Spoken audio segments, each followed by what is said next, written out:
Gracious greetings, St. Stephen family and guests. Welcome to another edition of Living Water for Thirsty Thursday. You mad, bro? Yeah, we've been talking about that for the last couple of weeks. We've talked about the prescription, prevention, toleration. Last week we talked about, but you don't know what they did to me. We talked about not getting worked up over the wicked and our wants.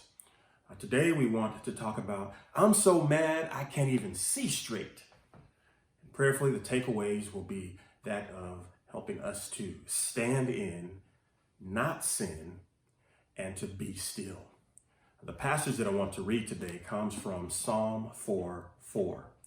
And it simply says, stand in awe and sin not. Commune with your own heart upon your bed and be still. We've been talking about this anger for a few weeks, and we'll wrap it up next week. We've talked about it this much because anger has taken so much from so many of us, well, probably all of us. Anger is one of those things that has caused people to be hospitalized. Anger is one of those things that have caused people to be divorced. Anger keeps people from being close with their children. Anger keeps people from having money in their pocket. Anger causes people to be incarcerated. Anger causes people to not be saved. Anger causes people to not have friends.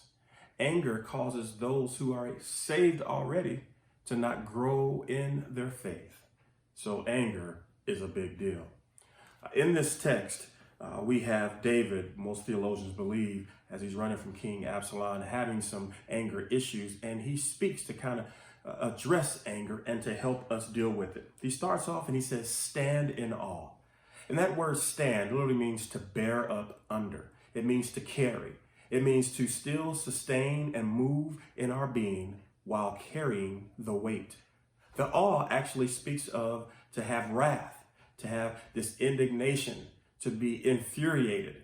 But it says to bear up under the fury, the disdain that we have. And so if we are going to make sure that we are not so mad that we can't see straight, then we have to own, yes, I am angry and that it is a problem and that I do need to deal with it. And that is standing up to the anger and owning where I am in the moment.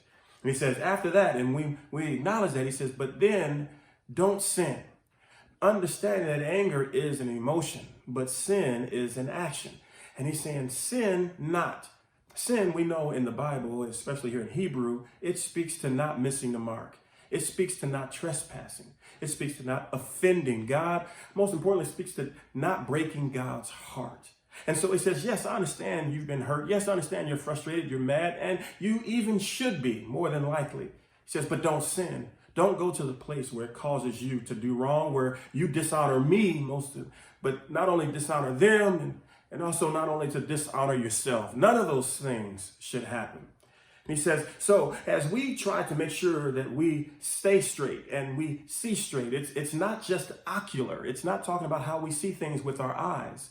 It's about where we are with our heart. And so he says here, commune with your own heart upon your bed. This commune literally means to have a conversation with, to marinate over where we are. What has caused this issue? Is it really the person? Is it really this thing? Or does it really have more to do with me? Does it really have something to do with a previous relationship or a previous situation that I'm really making more of in this, and my anger is being kindled by my past and this current situation? And so he says, commune with your own heart. Your own heart means our own will, our own desires, our own feelings, our own volition. It says, have that critical talk, but have it in or on your own bed. That's saying in your own secret closet, in your own privacy if you need. And it doesn't always have to be private. It doesn't mean you can't seek counsel from someone, but it says, listen, have a true conversation with yourself that's transparent. That's what if we want to get through this anger, we have to stand up into. We have to stand in awe and know I am angry, but we can't sin. And then this last piece helps us to be still.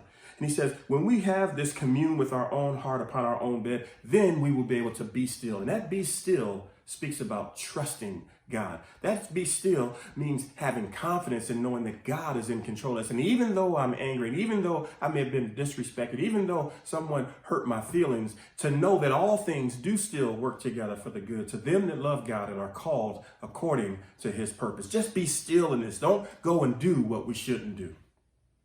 Well, I just want to close this out in Psalm 46. It kind of brings this all together as well. And the chapter starts off with, God is our refuge, our protection, our strength, a very present help in trouble. And just know when we're angry and we are so mad that we can't see straight, as grandma used to say, crookeder than a dog's hind leg, where we can't see anything straight, not just ocular, but the way we're living our lives, we are in trouble. But it says, therefore we are having fearful, and therefore we are having issues, and though the earth be removed, and though the mountains be carried into the midst of the sea, though the waters thereof roar and be troubled, though the mountains shake and swelling thereof.